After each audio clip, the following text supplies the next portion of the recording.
మడకశిర పట్టణ పరిధిలో ఉన్న పాల ఉత్పత్తి కేంద్రాన్ని పరిశీలించిన మడకశిర ఎమ్మెల్యే ఎంఎస్ రాజు మరియు మడకశిర ఇన్ఛార్జ్ గుండుమల తిప్పేస్వామి ఈ సందర్భంగా మడకశిర ఎమ్మెల్యే ఎంఎస్ రాజు మాట్లాడుతూ మడకశిర నియోజకవర్గ వ్యాప్తంగా పాల ఉత్పత్తిని పెంచాలని డైరీ యజమానికి వారు తెలియజేశారు.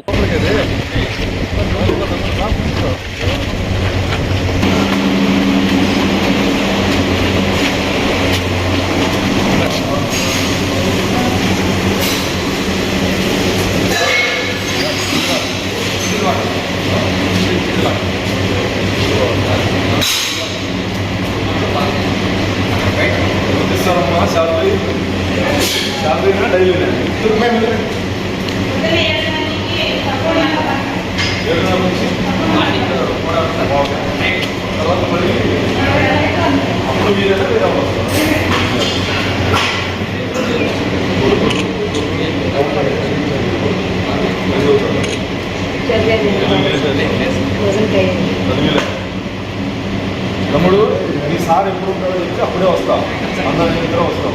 ఆయనకి ఎప్పుడు వీలు దొరుకుతుందో, ఆయన ఎప్పుడు ఫ్రీ టైం ఉంటుందో, ఆయనకి ఎప్పుడు ఏ పని లేకుండా షార్ట్ ఉంటాడో అప్పుడు చెప్తే వస్తాం. బయట నుంచి 1 లీటర్ పాలు నా నియోజకవర్గంలో కాకుండా బయట నుంచి 1 లీటర్ పాలు తీసినా బాగుండదు. మా రైతుల దగ్గర మాత్రమే కొనండి, మడకశిర నియోజకవర్గ రైతుల దగ్గర మాత్రమే కొనండి. ముందు ఏ రేటు ఇస్తామో ఆ రేటు ఇవ్వమని చెప్పండి. చెప్పినాడని చెప్పి గట్టిగా చెప్పండి. తగ్గించినారు, మనం ముందు ఇచ్చేదానికన్నా తగ్గించినాడు ఎందుకు? సార్ కొన్ని ఏరియాలో కూడా ఫ్రీగా తీసుకొచ్చి మళ్ళీ రోడ్లో తీసుకొచ్చి అన్నీ కూడా పాలు ఎక్కువ వేసి అన్నీ చాలా డైరీలు కూడా క్లోజ్ చేస్తాం. సరే, ఆ 3000 లీటర్స్ని బయట క్యాన్సిల్ చేసుకోండి. మా రైతుల దగ్గర మాత్రమే కొనండి చెప్పు వాళ్ళకి.